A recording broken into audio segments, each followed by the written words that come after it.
Students, आज अपन इस chapter को आगे बढ़ाते हैं। ईथर्स, अल्कोहल हमने कर लिया, फिनॉल अपन ने पूरा कर लिया, अब अपन ईथर्स लेते हैं।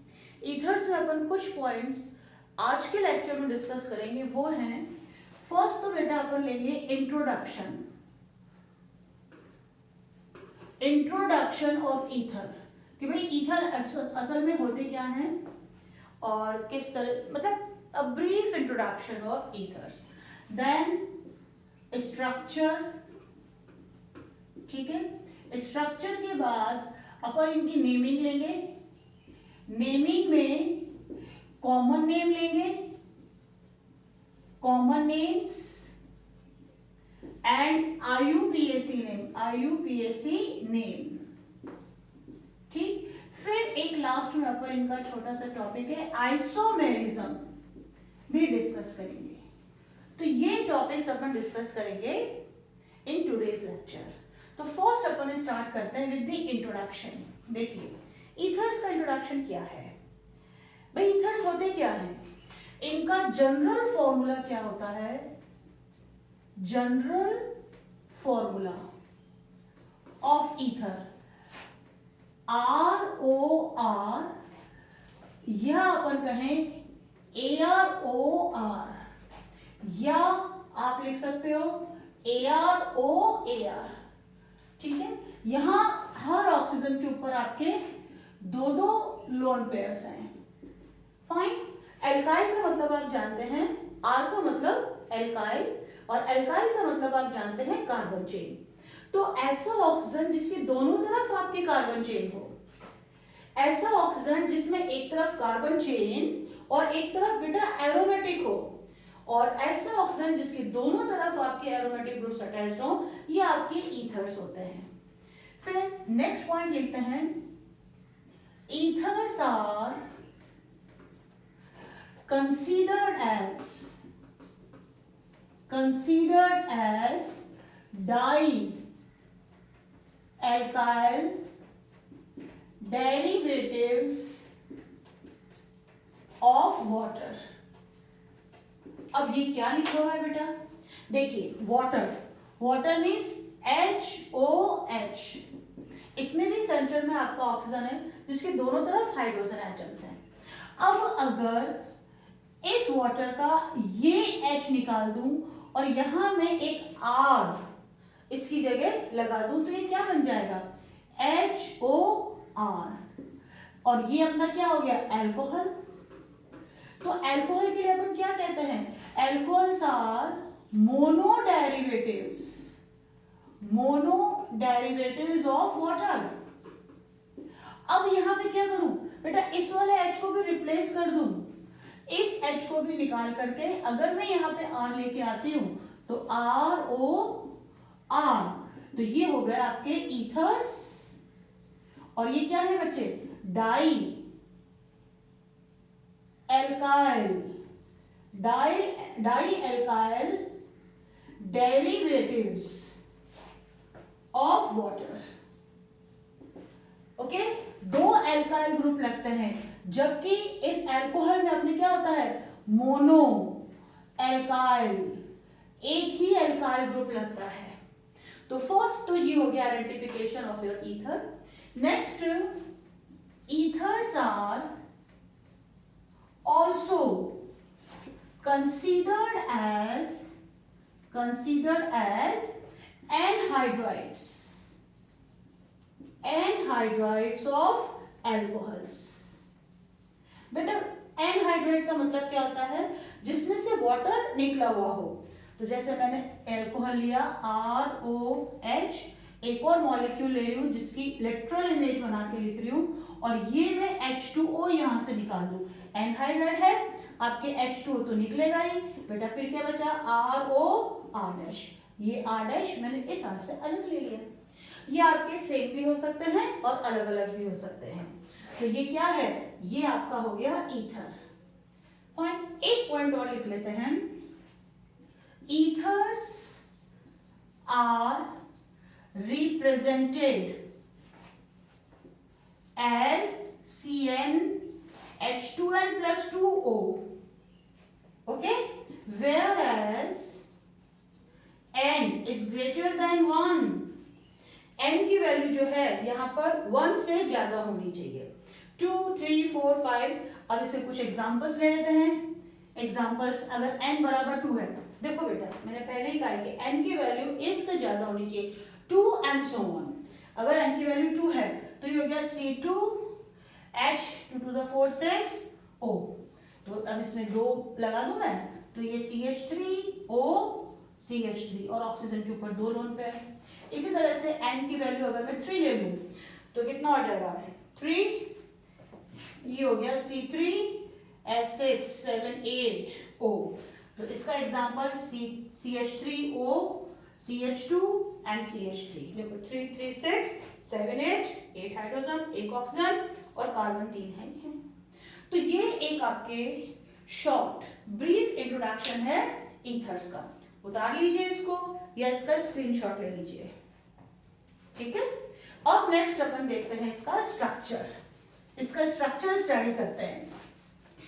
स्ट्रक्चर से अपने को थोड़ा बॉन्ड एंगल के बारे में इंफॉर्मेशन मिल जाती है, इसकी पोलरिटी से रिलेटेड अपने को इंफॉर्मेशन मिल जाती है, किस तरह के बॉन्ड्स बने हुए हैं, सिग्मा है, पाई है, लोन पेयर्स कितने हैं, इन सब चीजों की इंफॉर्मेशन अपने को स्ट्रक्चर से आसानी से मिल जाती है। और अपन इसकी कंपैरेटिव स्टडी भी कर सकते हैं, जैसे फिजिकल प्रॉपर्टीज, केमिकल प्रॉपर्टीज में अपने ये स्ट्रक्चर थोड़ा रोल प्ले करता है। तो ये हो गया।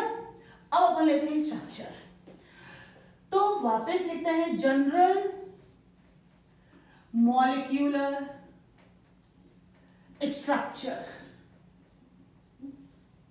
क्या है भाई? ROR। ठीक। अब देखिए यहां ऑक्सीजन के ऊपर 2 लोन पेयर है बेटा। ये जो बॉन्ड है आपका, ये सिग्मा बॉन्ड है और ये वाला बॉन्ड भी सिग्मा बॉन्ड है, मतलब इनमें पाई बॉन्ड नहीं है। तो जब पाई बॉन्ड नहीं है तो अपन लिखते हैं oxygen of ROR is sp3 hybridized. ठीक है। ईथर का जो ऑक्सीजन होता है वो आपके sp3 हाइब्रिडाइज्ड होता है, क्योंकि सिग्मा बॉन्ड है बच्चे, पाई बॉन्ड इसमें नहीं है। फाइन। अब इनका शेप कैसा होगा? ज्योमेट्रिकल शेप कैसा होता है? बेंट। वी शेप होता है, बेंट। फिर बॉन्ड एंगल कौन सा? ROR। ROR ये होता है 110 डिग्री का। अब यहां पे बच्चे एक क्वेश्चन आ जाता है। क्या क्वेश्चन आता है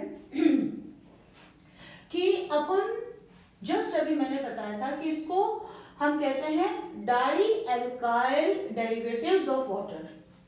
अब वाटर में भी आपके क्या होता है, यहां देखिए, वाटर के केस में भी आपके HOH होता है और ये वाला भी आपका क्या है? sp3 हाइब्रिडाइज्ड है और इसका स्ट्रक्चर भी बेंट जाता है। क्यों? क्योंकि sp3 हाइब्रिडाइज्ड है, टेट्राहेड्रल होना चाहिए। Due to the presence of 2 lone pairs it will be distorted tetrahedral. तो अपन इसका जब ज्योमेट्रिकल स्ट्रक्चर बनाते हैं, ज्योमेट्रिकल स्ट्रक्चर जब अपन H2O का बनाते हैं, तो ये O, ये H और ये H। अब इसके 2 लोन पेयर्स हैं, एक तो ये रहा और एक ये रहा। और valence shell electron pair repulsion theory अपने को क्या कहती है? अपने को कहती है कि ये जो 2 लोन पेयर्स हैं ये एक दूसरे को रिपेल करते हैं। रिपल्शन बच्चे, लोन पेयर में मैक्सिमम रिपल्शन होता है। तो जब एक दूसरे को रिपेल करेंगे तो ये इसको रिपेल करेगा, ये इसको रिपेल करेगा। ये लोन पेयर रिपल्शन, ये lone pair bonding pair repulsion. तो ये क्या हो जाता है? ये एंगल थोड़ा सा सिकुड़ जाता है और ये एंगल हो जाता है 104.5 डिग्री। टेट्राहेड्रल में आपके 109 डिग्री 28 मिनट्स होता है, तो उससे कम हो जाता है। और रीजन क्या था कि पहले तो लोन पेयर वर्सेस रिपल्शन हुआ, तो ये थोड़े इस साइड में आए, ये थोड़े इस साइड में आए, और फिर lone pair versus bonding pair repulsion हुआ और ये जो बॉन्ड एंगल था ये थोड़ा सा आपका छोटा हो गया। मगर वो कहते हैं ईथर के केस में, ईथर में अगर मैं आपका डायग्राम बनाऊं तो बैंड स्ट्रक्चर ये सब है ना, तो बैंड स्ट्रक्चर है तो ये O, ये आ गया आपके R, ये R और ये रहे आपके दो लोन पेयर। तो बच्चे यहां पर भी तो दो लोन पेयर्स हैं।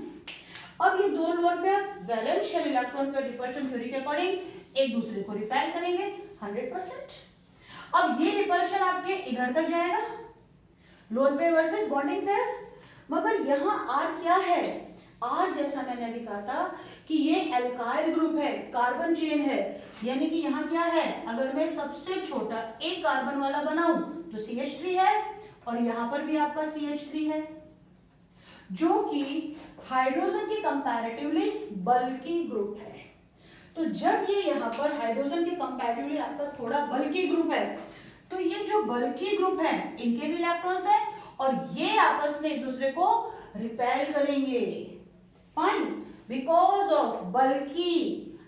of the presence of bulky groups, these alkyl groups will repel each other, और जब अपने इनको रिपेल करेंगे तो वापस थोड़ा बढ़ जाएगा और ये एंगल 110 डिग्री के बराबर हो जाएगा। क्लियर? तो ये हो गया इसका स्ट्रक्चर। अब यहीं पर मैं इसमें एक क्लासिफिकेशन भी बता देती हूँ, इस स्ट्रक्चर में ही मैं आपको क्लासिफिकेशन भी बता देती हूँ कि ethers are classified into two categories on the basis of R present. Fine, तो यहाँ अपन क्लासिफिकेशन भी ले लेते हैं। देखिए क्लासिफिकेशन,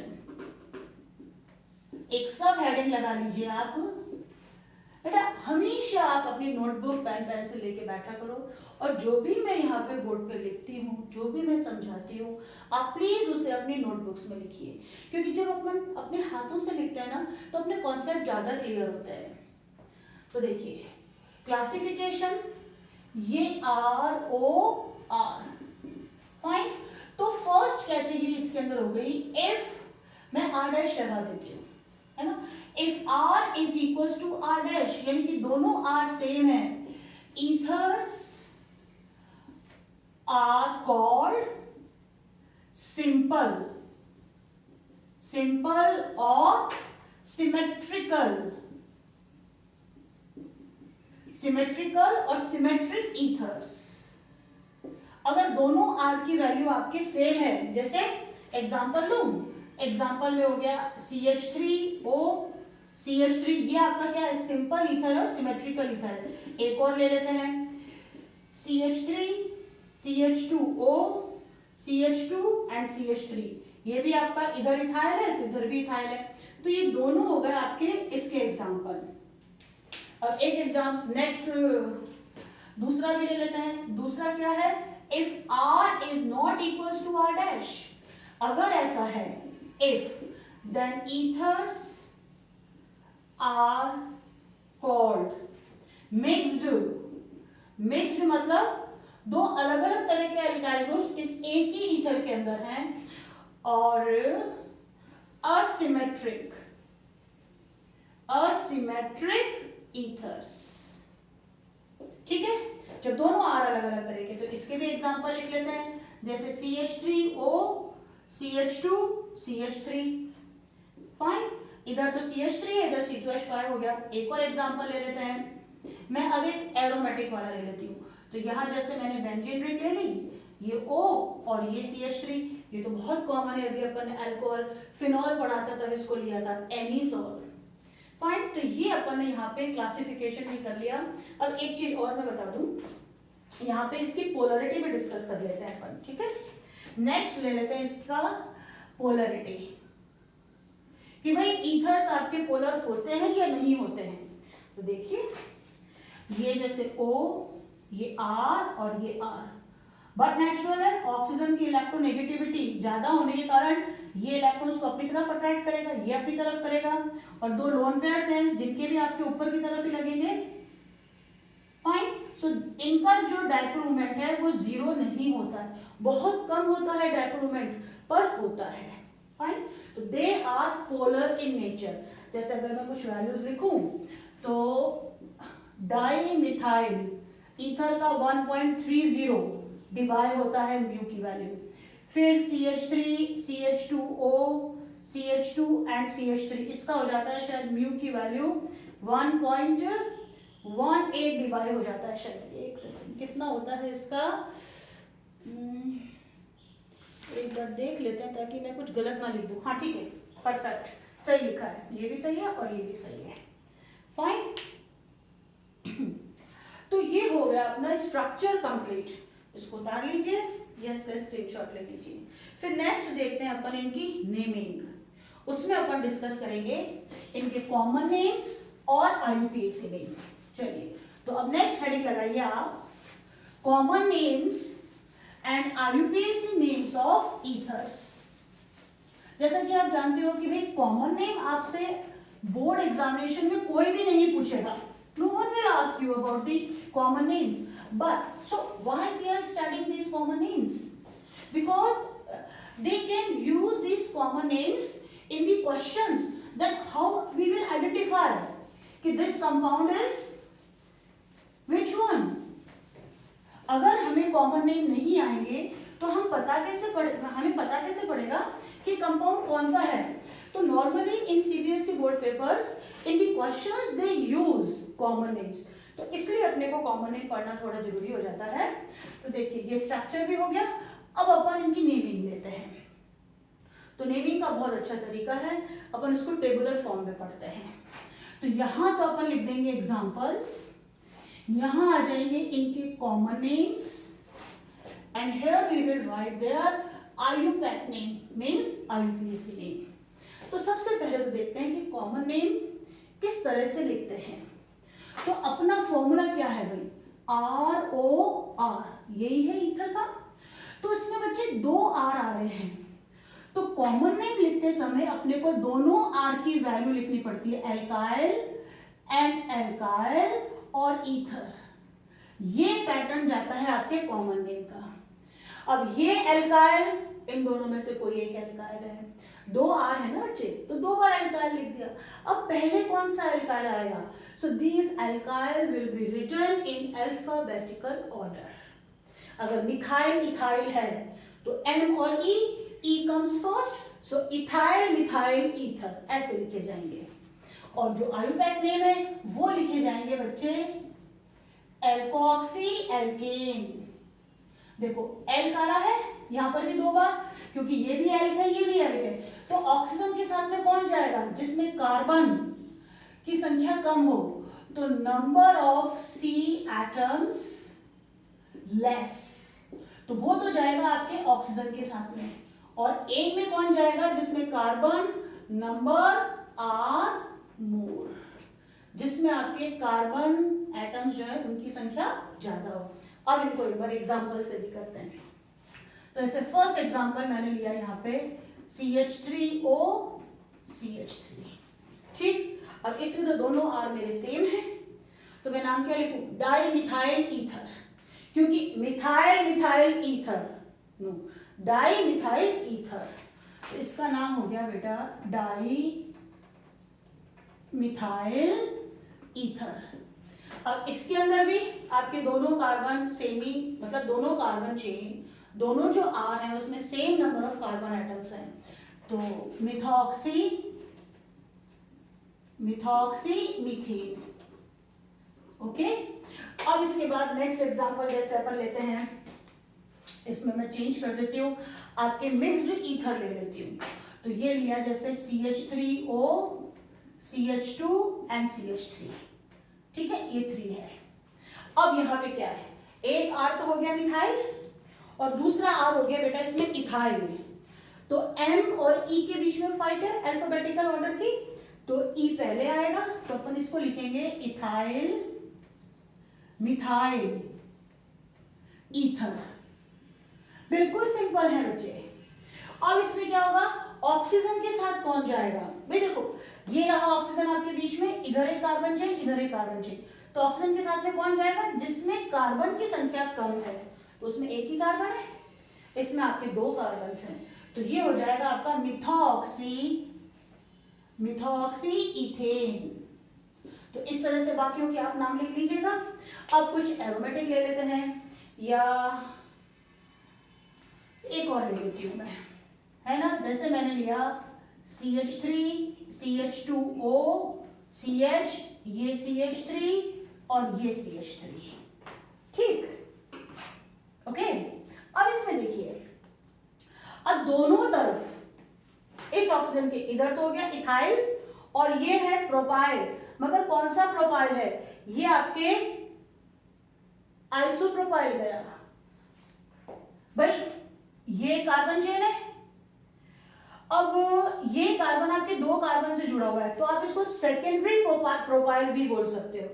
तो इस कॉमन नेम के लिए एक साइड में तो आपका इथाइल है और एक साइड में आपका सेकेंडरी प्रोपाइल है, तो आप इसका नाम लिख दीजिए इथाइल और सेकेंडरी प्रोपाइल। इथाइल ही फर्स्ट आना है, तो ये हो गया आपका ethyl and secondary propyl ether, okay fine. अब इसमें अपन नाम देखें, इसमें तो बेटा अपने को नंबरिंग करनी पड़ेगी। तो ये आपकी लॉन्गेस्ट कार्बन चेन है कि ये वाली, ये वाली। जब ये है तो नंबरिंग करें 1 2 एंड 3। सेकेंड पोजीशन पर इथॉक्सी लगा हुआ है, तो यहां लिखना पड़ेगा 2 इथॉक्सी और फिर क्या है प्रोपेन, दिस इज प्रोपेन। तो एक इस तरह के हो जाएंगे। अब एरोमेटिक ले लेते हैं, चलिए। एरोमेटिक में जैसे मैंने एक ही आपके बेंजीन रिंग ली, O and CH3।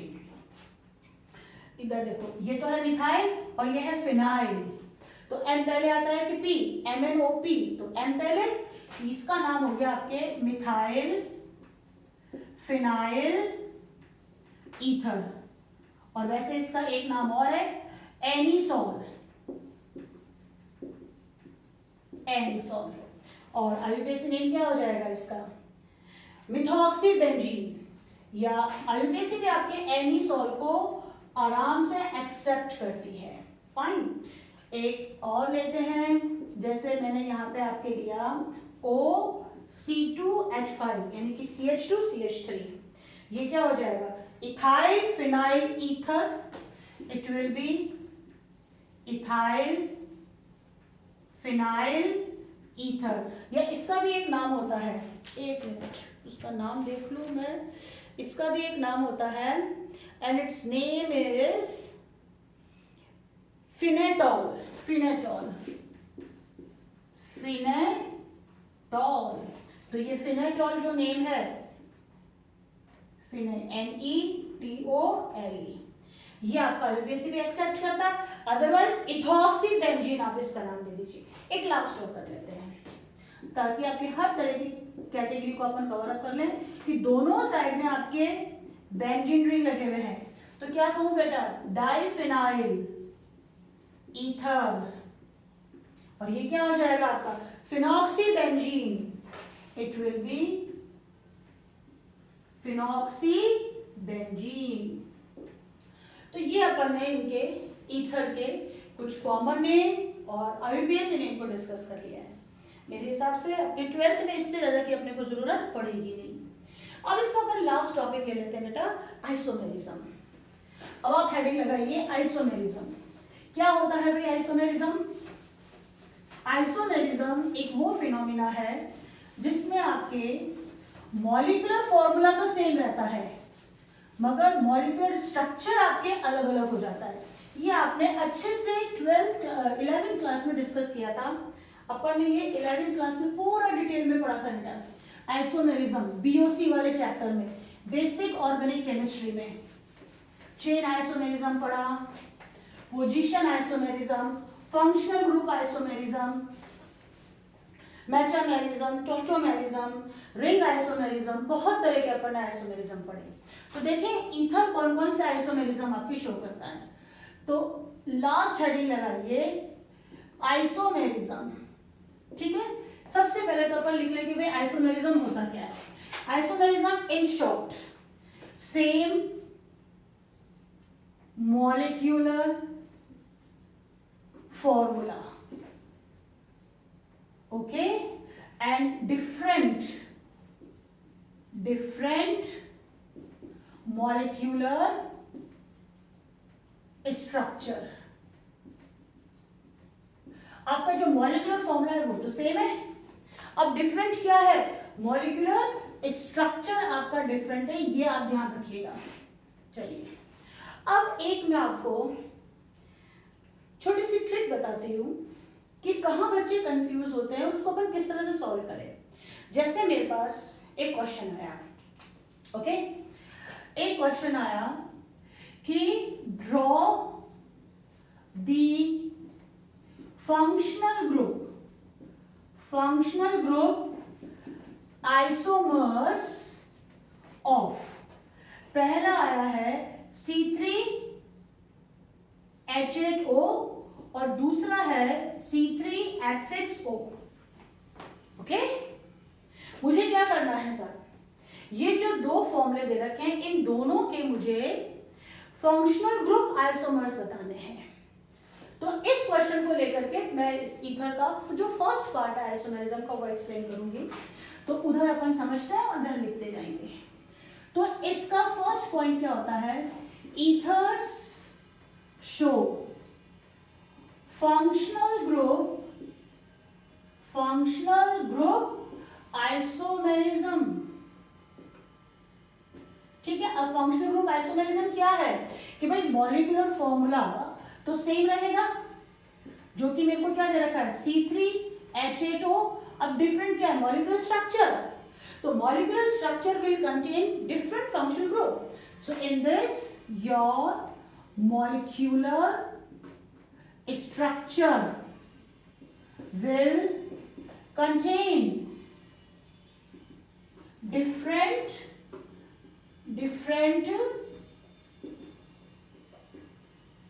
Functional group को मैं FG लिख देती हूँ, इसमें अलग अलग आपके फंक्शनल ग्रुप होंगे। अब ईथर के साथ में आपके फंक्शनल ग्रुप आइसोमेरिज्म कौन बताता है, ईथर विद अल्कोहल। ओके, अब एक काम करें, थोड़ा लंबा प्रोसेस करें कि जैसे ये दो एग्जांपल दे रखे हैं तो दोनों में मैं बना के देखूं कि बहुत कौन सा तो ईथर अल्कोहल में जाएगा या कौन सा कोई और में जाएगा। तो चलो आप एक काम करिए, आप मुझे वो फंक्शनल ग्रुप बताइए जिसमें कार्बन और हाइड्रोजन के साथ में केवल एक ऑक्सीजन आता है।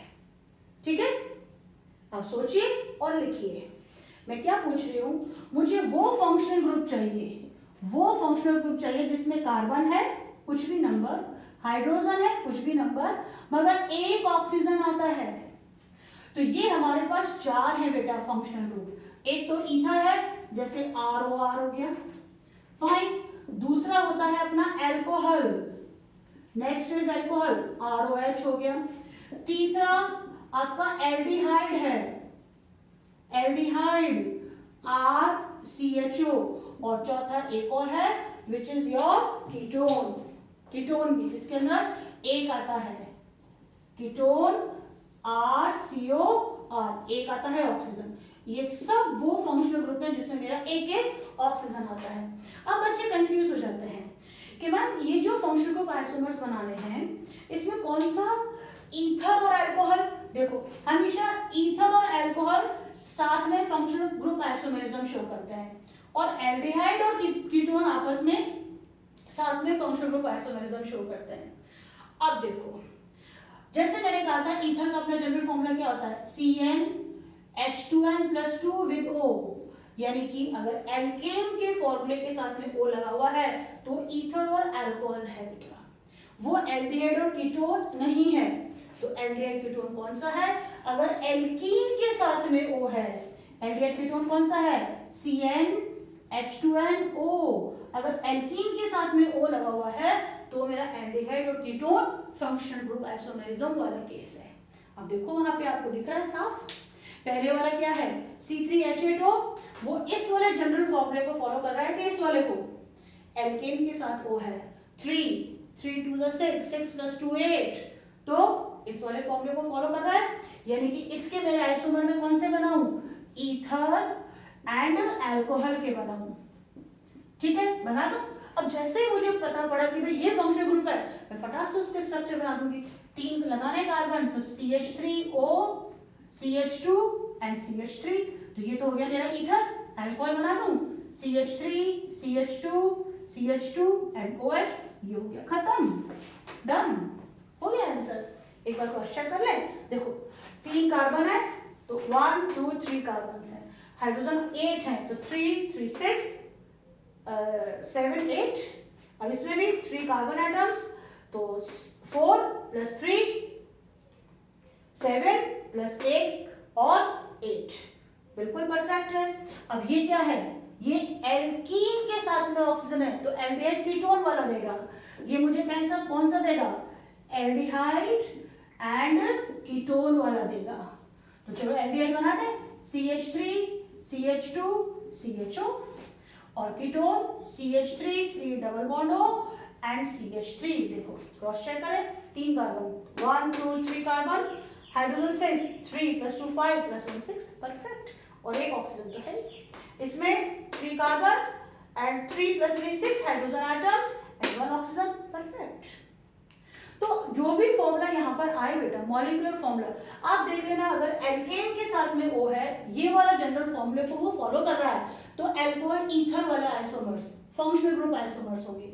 और अगर वो एल्कीन के साथ में O इस जनरल फॉर्मूले को फॉलो कर रहा है तो आप एल्डिहाइड और कीटोन के फंक्शनल ग्रुप आइसोमर्स बताओगे। कुल मिलाकर के जो आपके ईथर्स हैं ये फंक्शनल ग्रुप आइसोमेरिज्म शो करते हैं, ठीक। चलिए अब नेक्स्ट इसमें लिखते हैं कि एक तो ये फंक्शनल ग्रुप आइसोमेरिज्म शो करते हैं, और कौन कौन से आइसोमेरिज्म शो करते हैं। तो सेकंड में आप लिखिए, इसी के अंदर मैं सारे लिखती जाती हूँ ताकि एक परफेक्ट आइसोमेरिज्म का पेज तैयार हो जाए। तो इसमें अपन ने क्या लिखा था, ईथर एंड अल्कोहल आपस में फंक्शनल ग्रुप आइसोमर्स होते हैं। चलिए दूसरा पॉइंट लिखते हैं, ईथर्स ऑल्सो शो मेटामेरिज्म। अब मेटामेरिज्म क्या होता है बेटा, मेटामेरिज्म हर उस फंक्शनल ग्रुप में होगा जिसमें दोनों साइड में कार्बन चेन है। Okay, so metamerism is shown by all functional group containing both sides carbon chain, ठीक है। अब उसमें अपना ईथर तो है ही, तो चलिए अब इसका एक एग्जांपल कर लेते हैं।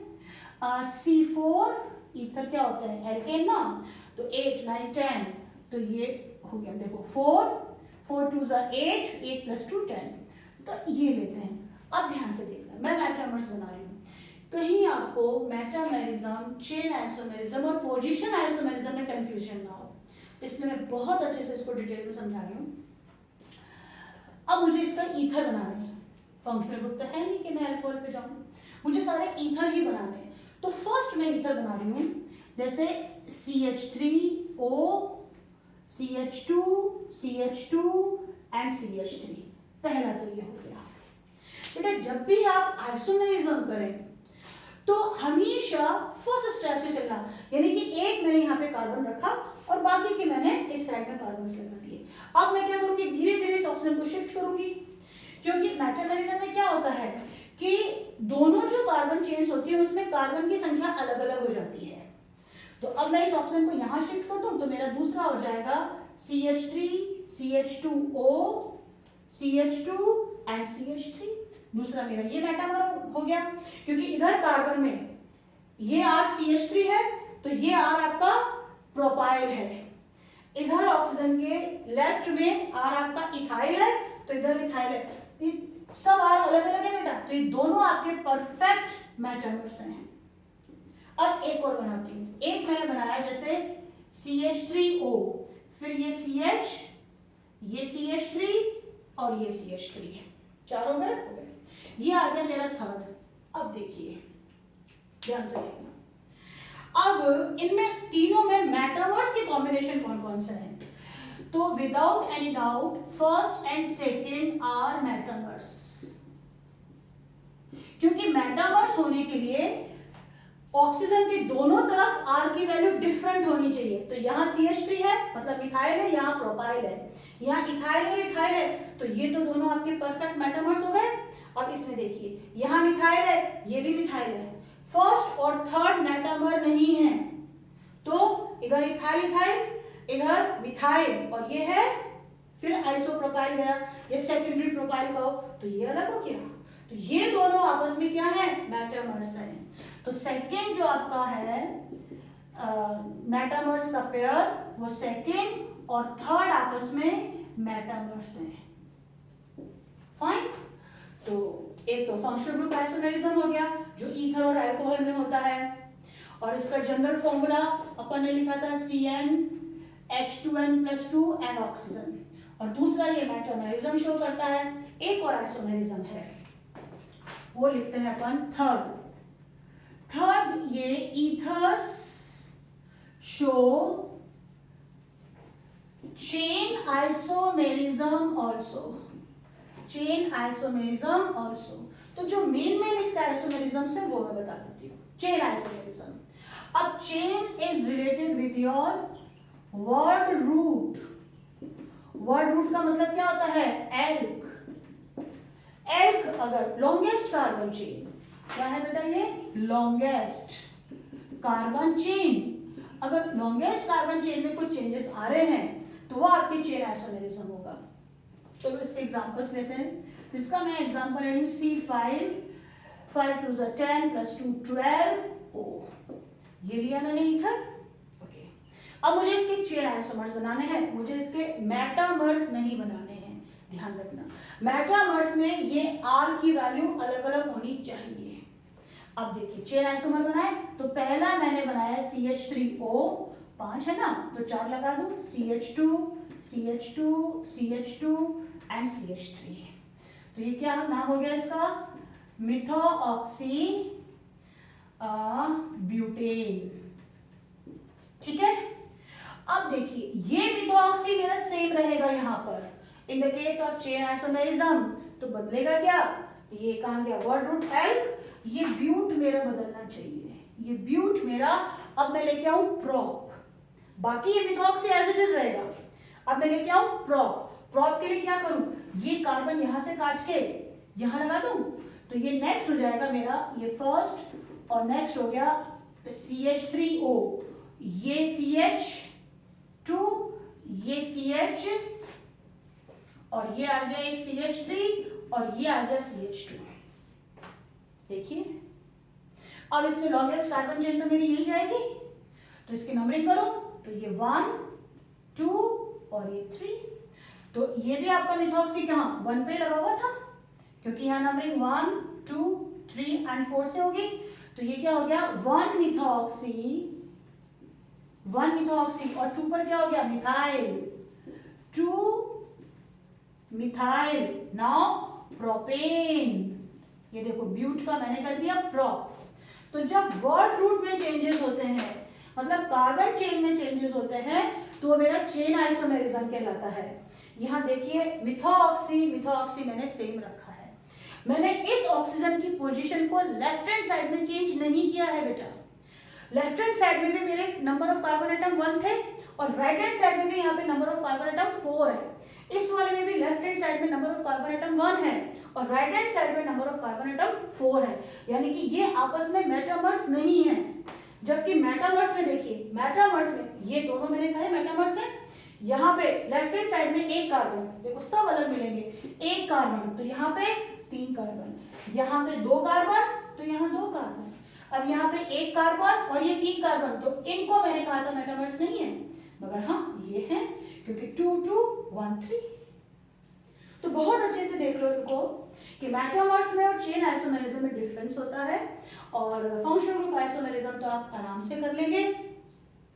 तो बस अभी मेरे ख्याल से ईथर का आज अपन ने इंट्रोडक्शन, स्ट्रक्चर, क्लासिफिकेशन, नेमिंग में common name, IUPAC name and isomerism में functional group isomerism, metamerism and chain isomerism को अच्छे से डिस्कस कर लिया है।